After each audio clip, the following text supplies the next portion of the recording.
Bar വിഷയവുമായി ബന്ധപ്പെട്ട് കേരളത്തിലെ ചില നേതാക്കൾ നടത്തിയ പ്രസ്താവനകൾ നമുക്കൊന്ന് ശ്രദ്ധിക്കാം. ലീഗ് നേതാവ് PK കുഞ്ഞാലിക്കുട്ടിയിൽ നിന്ന് തന്നെ ആരംഭിക്കാം. No no no no no no ഇല്ലില്ലില്ലില്ലില്ല, ഇക്കാര്യത്തിൽ അങ്ങനെ യാതൊരു വിഷയവും വരുന്നില്ല. ലീഗിന്റെ നിലപാട് എന്ന് പറയുന്നത് ആദ്യം ഇന്നലെ ഒന്നും തുടങ്ങിയ നിലപാടല്ല. ഞങ്ങൾ ഈ വിഷയത്തിൽ 1400 വർഷങ്ങൾക്ക് മുമ്പെടുത്ത നിലപാടാണ്. ഞങ്ങൾ അതിനകത്ത് യാതൊരു മാറ്റവും വരുത്തേണ്ട ആവശ്യമില്ല. നോ നോ നോ നോ ഇല്ലില്ലില്ല, അങ്ങനെ എത്ര വലിയ ഇഷ്യൂ ഒന്നും ആക്കേണ്ട യാതൊരു വിഷയവുമില്ല. ഞങ്ങളെ നിലപാട് വളരെ വ്യക്തമല്ലേ ഞങ്ങൾ ഇക്കാര്യത്തിൽ. പിന്നെ ഞങ്ങളെ അങ്ങനെ ആരും ഉമ്മാക്കി കാണിച്ച് പേടിപ്പിക്കുകയൊന്നും വേണ്ട.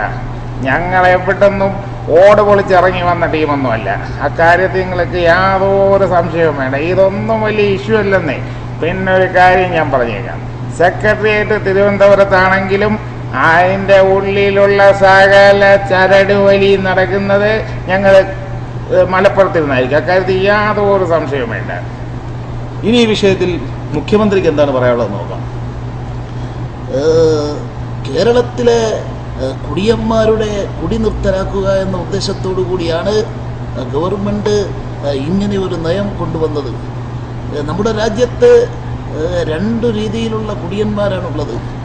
ഒന്ന് മദ്യം ഉപയോഗിക്കുന്ന വലിയ കുടിയന്മാരും മറ്റൊന്ന് ചെറിയ കുടിയന്മാരുണ്ട്, അതായത് പാല് കുടിയന്മാരായ കുഞ്ഞു കുട്ടികൾ. പുതിയ നിയമത്തോടുകൂടി ഈ കള്ളുകുടിയന്മാരുടെ കുടി ഏകദേശം നമുക്ക് ഇല്ലാതാക്കാൻ സാധിക്കുമെങ്കിലും മറ്റ് കൊച്ചു കുടിയന്മാരുടെ കാര്യത്തിൽ ഇനിയും ഒരു തീരുമാനമാകേണ്ടിയിരിക്കുന്നു. ഇനി നമുക്ക് ഈ വിഷയവുമായി ബന്ധപ്പെട്ട് KPCCയുടെ വക്താവ് ഹസൻ എന്താ പറയാനുള്ളത് നോക്കാം. ഈ ബാർ വിഷയവുമായി ബന്ധപ്പെട്ട് ഞങ്ങളുടെ നിലപാടെന്ന് പറഞ്ഞാൽ, അതായത് AICCയുടെ തീരുമാനം അനുസരിച്ചാണ് ഞങ്ങളിവിടെ അങ്ങനെ ഒരു നിലപാടെടുത്തത്. കഴിഞ്ഞ പ്രകടന പത്രികയിൽ തന്നെ ഞങ്ങൾ ഇക്കാര്യം സൂചിപ്പിച്ചിട്ടുണ്ടായിരുന്നു. അതായത് കേരളത്തിൽ സമ്പൂർണ്ണമായും മദ്യനിരോധനം നടത്തണമെന്ന് ഞങ്ങൾ KPCCയോട് നേരത്തെ തന്നെ ആവശ്യപ്പെട്ടു. പിന്നെ ഈ വിഷയത്തിൽ മുഖ്യമന്ത്രിയെയും KPCC പ്രസിഡന്റിനെയും ഒറ്റപ്പെടുത്താൻ ചില ഗൂഢശക്തികൾ ശ്രമിക്കുന്നുണ്ടോ എന്ന് ഞങ്ങൾക്കറിയാം. അവരെയൊക്കെ പാർട്ടി ഒറ്റക്കെട്ടായി ചെറുത്ത് തോൽപ്പിക്കുന്നതാണ്. അല്ലാതെ അപ്പം നിങ്ങൾക്കൊരു സംശയം ഉണ്ടാവും, ഞങ്ങൾ കോൺഗ്രസ്സുകാർ വെള്ളമടിക്കത്തില്ലേ കുടിക്കത്തില്ലേ ഇതൊക്കെ. അതിനല്ലേ ഞങ്ങൾ 5 സ്റ്റാർ ബാറുകൾ മാറ്റിയിട്ടേക്കുന്നത്. അതായത് ഞങ്ങളുടെ മറ്റേ കാസർഗോഡ് ഇവിടുത്തെ കണ്ണൂരത്തെ ടോയ്സ് കുട്ടിക്കൊക്കെ ഇടയ്ക്കിടയ്ക്ക് മസ്കറ്റ് ഹോട്ടലിലൊക്കെ അത് പോകണമെങ്കിൽ ഒരു 5 സ്റ്റാർ ഹോട്ടലൊക്കെ അവിടെ ഉണ്ടെങ്കിൽ കാര്യങ്ങളൊക്കെ നടക്കും.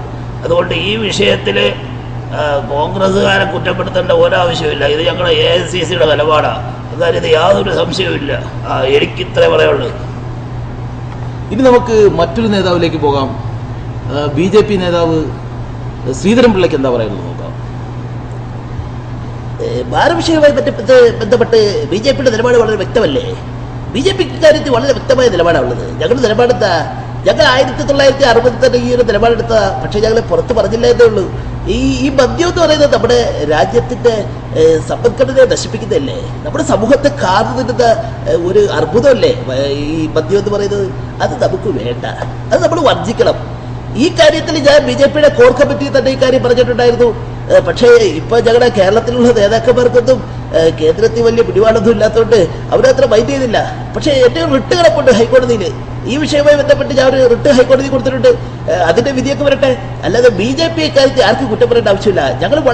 ഞങ്ങൾ സമൂഹ നന്മയ്ക്ക് വേണ്ടി നിലകൊള്ളുന്ന ഒരു പാർട്ടി, അതെല്ലാവർക്കും അറിയാത്തല്ലേ. ഇനി നമുക്ക് മറ്റൊരു നേതാവിലേക്ക് പോകാം. KPCCയുടെ മറ്റൊരു വക്താവാണ് രാജ്മോഹൻ ഉണ്ണിത്താൻ. ഉണ്ണിത്താൻ എന്താണ് കാര്യം പറയാനുള്ളത്? ഒരു പത്രലേഖകന്റെ ചോദ്യത്തിന് മറുപടിയായിട്ട് പറയാണ്. നികേഷേ, ഈ ചോദ്യം ഞാൻ അങ്ങോട്ട് ചോദിക്കാം. എന്താ നമ്മുടെ രാജ്യത്ത് സംഭവിച്ചുകൊണ്ടിരിക്കുന്നത്? KPCC പ്രസിഡന്റ് എന്ന് പറഞ്ഞാൽ ആരാ? KPCC പ്രസിഡന്റ് എന്ന് പറഞ്ഞാൽ കേരളത്തിലെ കോൺഗ്രസ് പാർട്ടിയുടെ നേതാവാ, അല്ലാതെ വഴി കിടക്കുന്ന ചെണ്ടയല്ല. ഇവിടെ എന്താ സംഭവിക്കുന്നത്? വഴിയെ പോകുന്നവരും വരുന്നവരും ഒക്കെ KPCC പ്രസിഡന്റിനെ മെക്കിട്ട് കയറുന്നു. എന്താ ഈ രാജ്യത്തൊരു നിയമമല്ലേ? മുഖ്യമന്ത്രി എന്ന് പറഞ്ഞാൽ ആരാ? മുഖ്യമന്ത്രി എന്ന് പറയുന്നത് ഈ സംസ്ഥാനത്തെ കോൺഗ്രസിന്റെ തലമുതിർന്ന നേതാവാ. ആ മുഖ്യമന്ത്രിയെ ഇവിടെ എന്തൊക്കെയാ പറഞ്ഞത്? അതായത് ബാർ ലോബിയുടെ ആളെന്നും മദ്യരാജാവെന്നൊക്കെ ഇവിടെ വിലയിരുത്തിയില്ലേ? എന്താ നമ്മളൊക്കെ ഈ രാജ്യത്ത് രാഷ്ട്രീയം പറയുന്നവരല്ലേ? ഇങ്ങനെയാണോ രാഷ്ട്രീയം പറയേണ്ടത്? അപ്പോൾ പത്രലേഖന് പ്രത്യേകിച്ച് ഒരു ചോദ്യം ഉണ്ടാവും, ഉണ്ണിത്താൻ ഏത് പാർട്ടി? അത് ബ്രിട്ടാസ് അങ്ങനെ ചോദ്യം ചോദിച്ചെന്ന് തോന്നുന്നു. സത്യത്തിൽ ഉണ്ണിത്താൻ ഏത് പാർട്ടിയാ? അല്ല, ഉണ്ണിത്താൻ ഏത് ഗ്രൂപ്പാ? അപ്പോൾ ഉണ്ണിത്താന്റെ മറുപടി, ബ്രിട്ടാസ്, ഈ ചോദ്യം ഞാൻ അങ്ങോട്ട് ചോദിക്കാം. ബ്രിട്ടാസ് ഏത് ഗ്രൂപ്പാ? പിന്നെ ഒരു കാര്യം പറഞ്ഞേക്കാം, ഇവിടെ KPCCക്ക് ഒറ്റ വക്താവ് മാത്രമല്ല, ഞാനടക്കം 3 വക്താക്കളുണ്ട്. ആരെന്ത് പറയണമെന്ന് പാർട്ടിയാ തീരുമാനിക്കേണ്ടത്, അല്ലാതെ വഴിയെ പോകുന്ന ദേശാടന പക്ഷികളല്ല. ഇനി മറ്റു നേതാക്കന്മാരുടെ പ്രതികരണം നമുക്ക് പിന്നീട് കാണാം.